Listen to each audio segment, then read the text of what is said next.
Sweden is seen as one of the most admired countries in the world. It's a place with a really good quality of life. They have things like gender equality, safety, and organization. It all comes together to create an almost perfect environment. Swedish women are known for being really pretty with their blonde hair, blue eyes, and stylish looks. They're also very independent and confident. However, the dream of marrying a Swedish woman might not be what you expect. Before you make such a big decision, it's important to know the challenges that come with this kind of relationship. These challenges are not small, and people don't always talk about them openly. Based on real facts and experiences from people who've been in these relationships, we're giving you some insights that might help you avoid being unhappy in the future. Before we start, don't forget to like the video and subscribe to the channel so you don't miss any of our uploads. It's free and helps me keep making new content for you. Finding a Swedish woman might seem easy because they're friendly and you can find them in lots of social places. Cozy cafes, summer festivals, beautiful parks, and dating apps are common ways to meet someone. However, the nightlife in cities like Stockholm, Gothenburg, and Malmö is where you'll find even more opportunities. During the day, many women are quiet and reserved, but at night they dress up, are very confident, and have a captivating sensuality. They get attention with their stylish clothes, high heels, and perfect makeup, but don't mistake this for an invitation. Style is a personal expression, and there's no pressure to interact. The dating game is flipped, men are more reserved, and women are expected to make the first move. This can be confusing for someone used to a more direct or intense approach. The extreme independence of Swedish women is a big deal. From a young age, they're taught to be self-sufficient and take care of their own lives without depending on others, including romantic partners. This independence isn't just an idea, it's a way of life.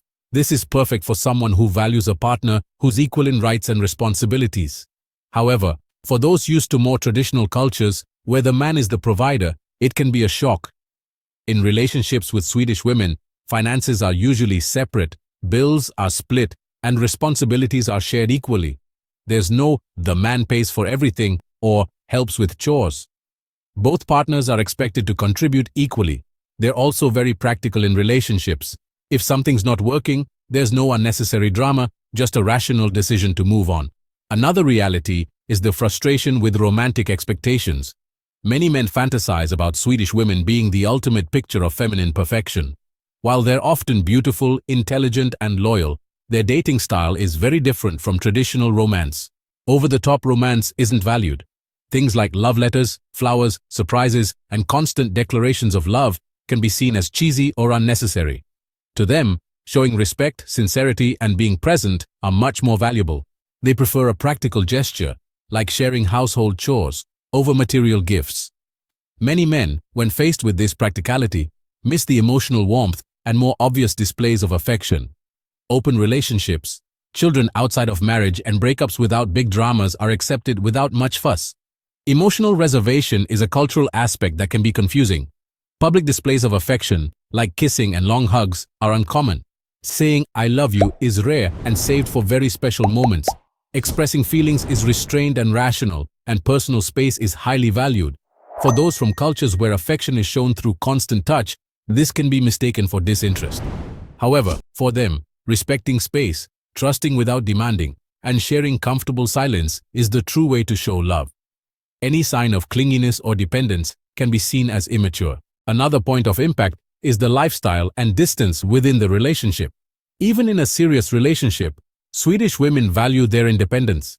Traveling alone, going out with friends, having independent hobbies, and even living separately for a while are common and normal.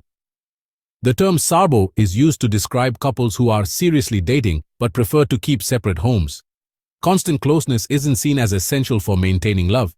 For those who associate intimacy with living together, this dynamic can be hurtful and make them feel rejected. When it comes to family and raising children, the mentality is also different. Family ties in Sweden are looser. Parents aren't expected to be actively involved in the couple's life or the upbringing of grandchildren. Each family is an independent unit. When they have children, men and women share parenting duties equally. From changing diapers to attending school meetings, everything is done together. Children are raised to be independent, deal with frustrations, and respect other people's space from a very young age. cultural and communication barriers also present significant challenges. Even when speaking the same language, the direct and objective way Swedish women communicate can be mistaken for rudeness. They don't use euphemisms or beat around the bush. No means no, with no room for alternative interpretations. Humor is dry, sarcastic, and sometimes dark, which can lead to misunderstandings when telling jokes. Silence, present in many interactions, isn't a sign of discomfort or a problem, but a natural part of being together. The way they handle conflict is also quite different. In Sweden, direct confrontations are avoided. Arguing, raising your voice, or making jealous scenes is seen as immature. When problems arise, the tendency is to resolve everything in a restrained, rational, and often silent manner. For those who like to debate, put everything on the table and resolve things in the heat of the moment, this calmness can seem like disinterest. The strictness of personal boundaries is also striking. Crossing them, even unintentionally, can result in permanent distance. Gender equality is taken very seriously. There are no traditional roles in a relationship. Swedish women don't want to be protected or led. They want a partner who's their equal. Gestures of classic chivalry, like opening the car door or paying for everything, can be interpreted as trying to be superior. Actions that would be considered polite in other contexts can come across as offensive in Sweden. The climate and lifestyle are also factors that have a big impact. Long months of harsh winter, short days, and endless nights influence mood and social dynamics. Isolation is intensified by the weather, and the tendency towards introspection is almost unavoidable. Social circles are closed, making friends is a slow process, and socializing is reserved. For those who value lively and bustling environments, the feeling of loneliness can be intense. Changes in behavior after marriage are also reported by many. What was once a light and loving relationship can become colder and more functional. Emotional dedication decreases, and the relationship settles into a practical and efficient format, with less expression of affection than one might expect. For many Swedish women, marriage isn't a symbol of greater emotional commitment, but simply a bureaucratic formalization of the relationship.